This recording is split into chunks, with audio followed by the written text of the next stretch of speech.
Black should just, he's bishop d5, good move.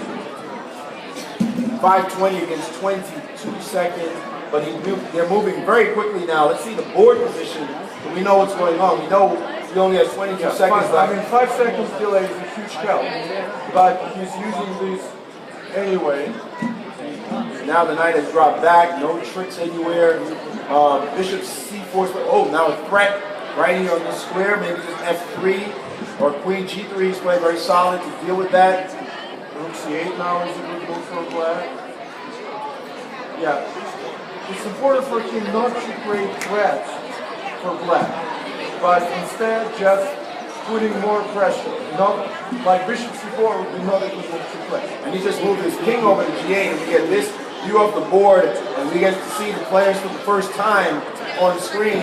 And now, just repeating moves is white, bringing his queen back up to e3. He knows he's in a serious situation. And black now dropping his bishop back, introducing a new element into the game to worry about. The bishop might show up on d6, may show up on a3, you never know.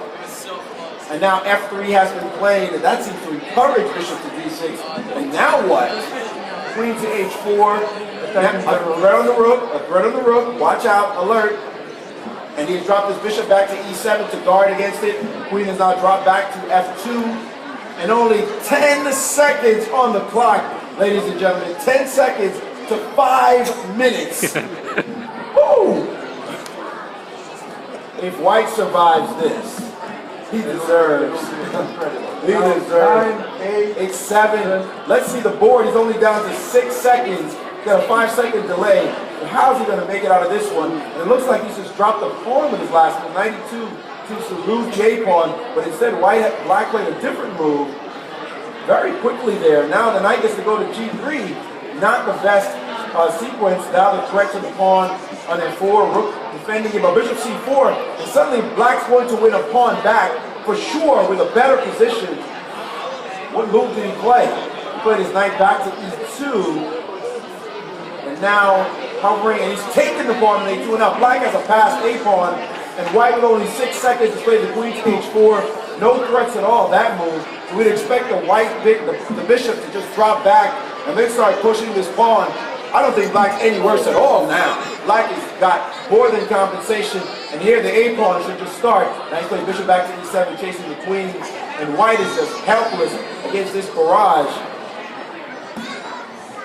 And how many seconds? He must have maybe 3 seconds on the clock. No, he's still dropping 5 or 6 seconds. He still has 6. 4:35 counting. I know f5, a very concrete move. This move f5, getting the queen out of there, and now bishop to f6, guarding squares. Those bishops look great, and all he needs to do now is just push his a-pawn. No, he's brought his queen over. Another threat. Think about this thing. Very strong. And queen shifting, dealing with that threat. Queen f3. Bishop d5, the queen will drop back to e2. And now the pawn, here it comes. The a-pawn on the board. Black, objectively, is probably better in this position. Although, it really doesn't matter. 6 seconds to 4:30. How is he still alive in time? He has not dropped in a second yet. But they're still blitzing out. 6 seconds to 4:28. And now white has played his knight to c5. Let's see the board position. Black should be very careful. Black makes a big mistake by playing moving this quick. And this is what I said. His dad said to me yesterday, he moves so fast. You should be thinking about this position. And it's still not clear with the winning line. 8-6. White improved his position more than black did. And now white moving the rook over to a2. And the game has changed dramatically now. And g5. Whoa, a concrete move to play in this position. Ignoring, is this a real move? Can he just take the pawn? Yeah, he wants to do something on the 6, but I don't think it works. So, yeah, black can check on the 4, but you should take this time, right? And now the rook, realizing he has just blundered.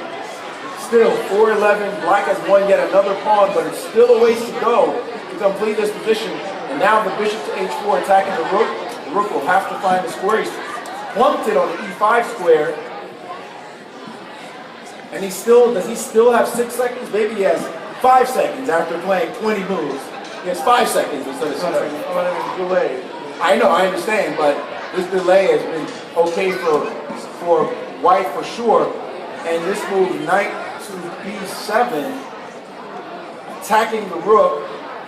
Nice little trick there, and now it's White's turn. White gets to trade queens, but I'm not sure that's useful for White. Knight now goes to d6, attacking the bishop on c4.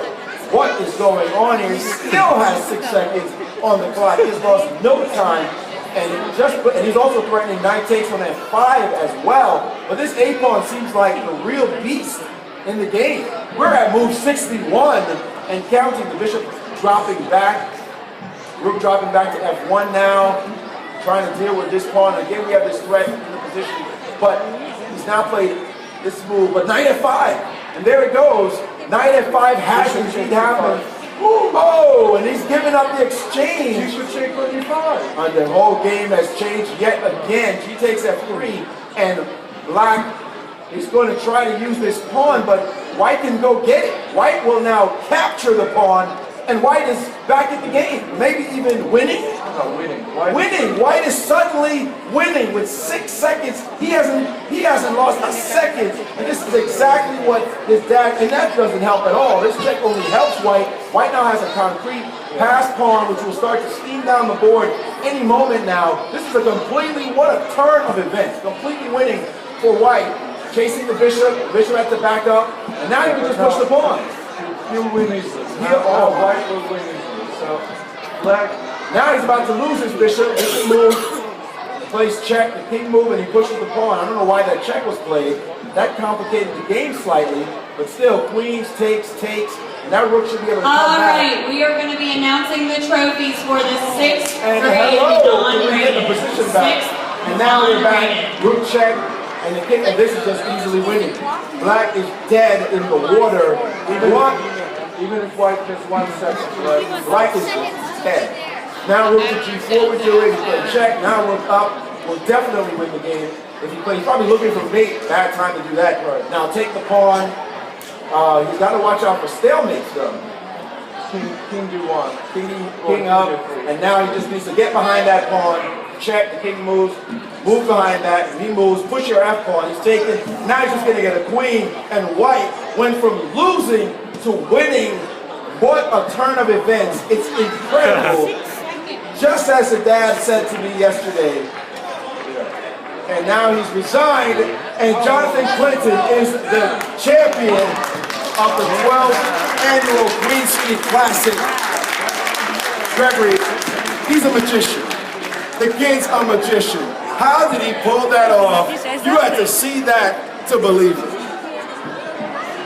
Absolutely incredible. But a very good lesson for everyone how in opponent's time travel you should take your time. Take your time. Well, Don't thank play you. too fast. Yeah. Thank you so much for joining us. Please give a hand to my colleague, Grandmaster Gregory Kainar. And it was a pleasure working with you. Thank you. Thank you so much.